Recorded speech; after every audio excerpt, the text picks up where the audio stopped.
Hey guys, this is Mrs. Stubbs, and I heard that you might have a slides presentation to do. This might be your first time using slides, so I thought we'd walk through it really super slow, kind of step by step, and figure out what to do. So the first thing you're going to want to do is open your Chromebook to a Google tab. Then you'll use this little waffle thing. It's like a 9 dots, Rubik's Cube, Eggo, whatever you want to call it. And you're going to go to Drive there. Once you've done that, you'll come to this page. I can't show you that because Google doesn't let me record that screen. But once you get to this page, you're going to go to New, Slides, click the little arrow, and go to Blank Presentation.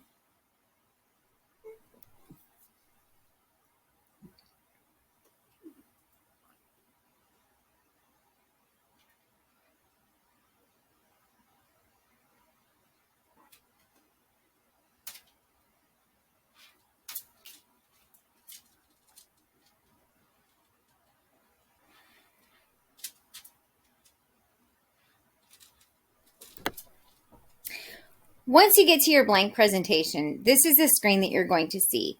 Your teacher might have linked a template for you inside of your Canvas. If that's the case, click on the link and make a copy, which it'll like automatically ask you to do. And that's cool, you can do that. So we're going to make a presentation, whether it's a untitled presentation because you started it from your drive, or if it says like copy of Finding Art in Your World, right? So let's say that's what this says. Copy of Finding Art. Okay. It'll say something like this, like copy of. If you're in my class, what you're going to do is take out the words copy of, and you're going to put your name. Finding Art. Now you've put your name on your paper. That's an important step. Next, we're going to make sure that your teacher can see your work. So we're going to go over to this share button and click on that. Right now, you'll see it set to where it's private only to me. That means only the person who owns the item can see it. But we want your teacher to be able to see it because we can't give you points if we can't see your work. So once this loads, you'll be able to choose who can see your stuff. You can choose anyone with a link. You can choose only people on the Dale server, anything like that. The easiest way to go, since you're already having to change it anyway, is to change the link to anyone with the link. So we're going to click change link, this little clicky thing right there. And that gives us a drop down. Anyone in Dale can see it, but if you want to share it with your family later, you'll want it to be set up to anyone with the link. So that's kind of my go-to. Anyone with the link can see it. That way you can share it with your family if you want to. Then you're going to say done. That's it. That's all you got to do to share that. Now, it hasn't been sent to anyone else, but once someone has the link, they can open it and you can move on. Okay, so let's say we're going to do the one for finding art around you, which is one that we're going to do for my art class. So we would click on the title. Do you see this click to add title box? That's called a text box. And we're going to just put something in there, finding art in my world. And then in this other little text box, you can add your name, right? Now, maybe that's all I want to have on this slide. That's fine.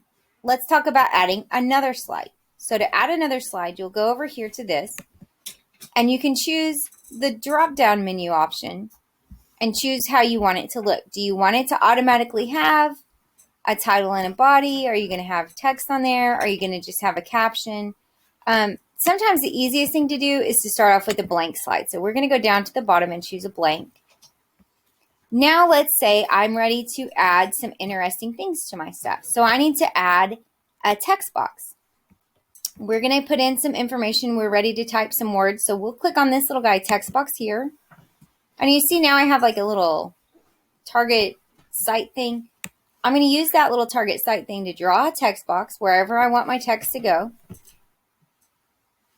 And there we go. We've drawn a text box. Now, maybe you just drew it up here, but you decide later you want it to go somewhere else. You can click on the box when you get this little plus sign guy and drag it wherever you want it to go. Okay, so, and you see these red lines that popped up. That helps you to make sure that things are centered on the page. Where did it go? It sometimes takes a minute, but that'll help you get like a red dot center on the page with your text, okay? Now, if I want to put something in this box, I'm going to double click inside the box, and I can change my font. So I can pick whatever goofy font I want to use. Let's do this one, why not?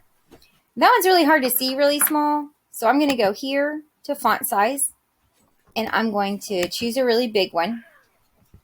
And I can change the text color by using this option.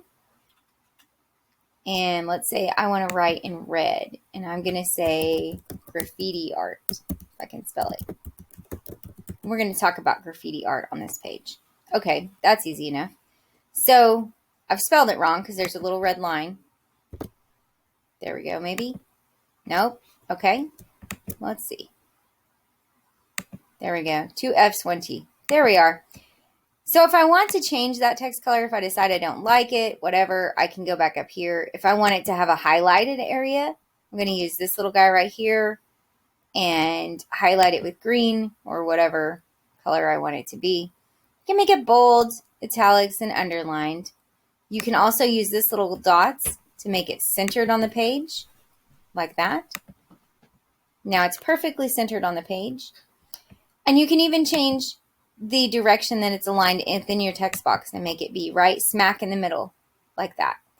And if you were to draw out your little bullseye again, it would show you, hey, this is square right in the middle of this graffiti art. Okay, now these slides are pretty boring because they only have words on them. No one wants to look at white words on a screen all day. That's like notes for a boring class.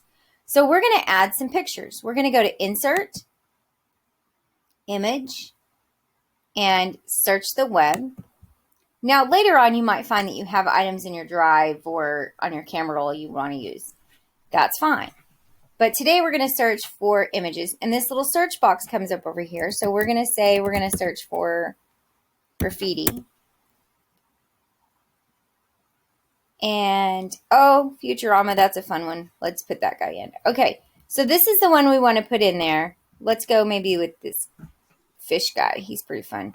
But it'll give you like a ton of different ones that you can choose from, okay? All kinds of different pictures that relate to your search term. You might have to tweak your search term to find what you want, but it's in there.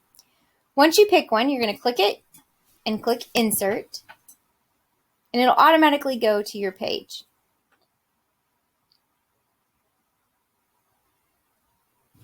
Now that's really big.